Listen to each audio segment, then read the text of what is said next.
What is programmatic advertising and why is it so important to the future of advertising? Whenever you're navigating the web, whether you're going on a website or you're on a mobile app, and you see advertising, much of that is now powered by basically a stock exchange that sits behind those websites and those apps.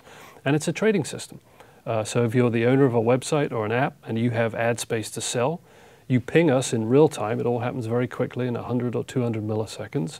And we run an auction for buyers to buy that ad space and present their message to you. In traditional advertising, what you would do is you buy a block of consumers' attention. Let's say you buy an ad on a TV program. You buy that because you think that a certain group of people that are interested in your product are going to be watching that program at that point in time. But you also know there's a lot of people who are watching who are not going to be interested, so there's a certain amount of waste.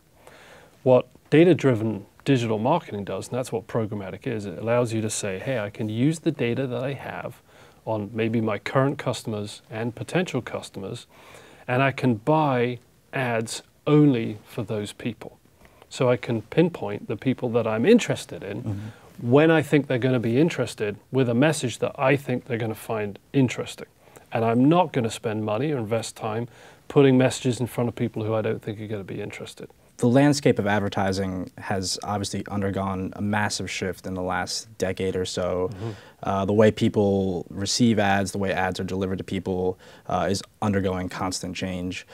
With the emergence of mobile and other types of technology, where does programmatic advertising fit into that, and how can it help streamline that process to reach consumers? Yeah, so I mean, it's been a fundamental change. We started the company about a year after the iPhone came out. So most of the activity digitally was on traditional desktops, and so that's what the company was built around. Then obviously mobile became the dominant way that people interact with media and communications, and so we had to shift to that format. And now we're on the cusp of a potentially even bigger transition where TV watching is going from classic forms of TV watching to digitally, the back end being digital.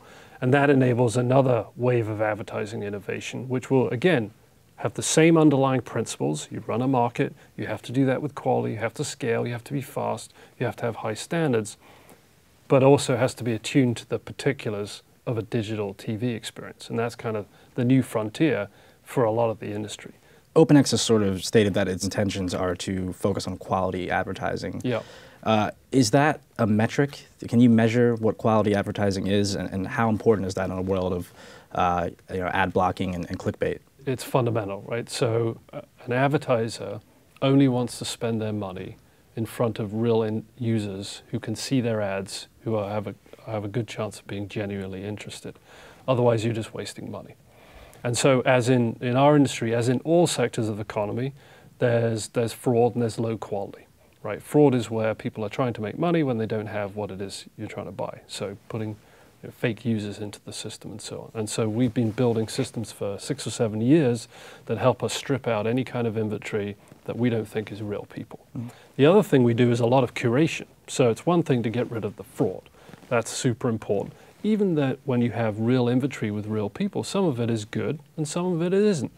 So we spend a lot of time evaluating every publisher, every seller that comes to us, and checking their site or their app and making sure it's in the right categories and isn't in alcohol or tobacco or firearms or hate speech, which we don't allow, so that we don't allow them into the marketplace.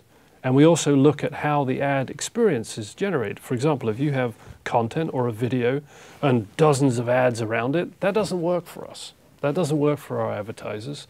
And so we don't allow them into the marketplace, and we give them feedback. Like, if you want quality brands to appear on your site, you need to give them a quality experience. So those are all things that you can measure, and we do every day, every week. And we run a lot of these systems actually in real time to look at the quality. So it's integral to how we run the business. In this day and age of sort of increased calls for representation and diversity, do you as CEO feel compelled running this marketplace to sort of speak out about these issues and make sure people know about them? So our approach has been to review the policies on what we deem acceptable and what we don't. And there are certain categories of content that are clearly unacceptable. And then there are areas where we have to make a judgment call. An example would be hate speech, which is a matter of judgment to some degree. And we've drawn a line and we administer that line with what we think is acceptable and seems fair to us, and what isn't. And of course, we have to make that without a political point of view. We're just trying to make sure that there's an appropriate line there. So we have banned a number of pretty large sites that we think just cross that line with incitement to violence or race violence and so on, because we don't think that that's right. So that's an example of an area where we're making policy decisions that involve some judgment on those kinds of topics.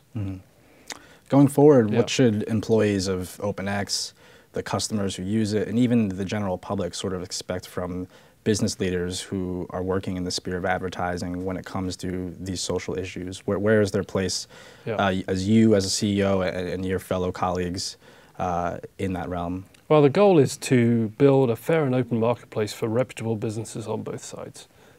That's what we should be doing, and that everyone who participates in that marketplace understands how it works, it's democratic, and that everyone can participate, and they participate on a level playing field.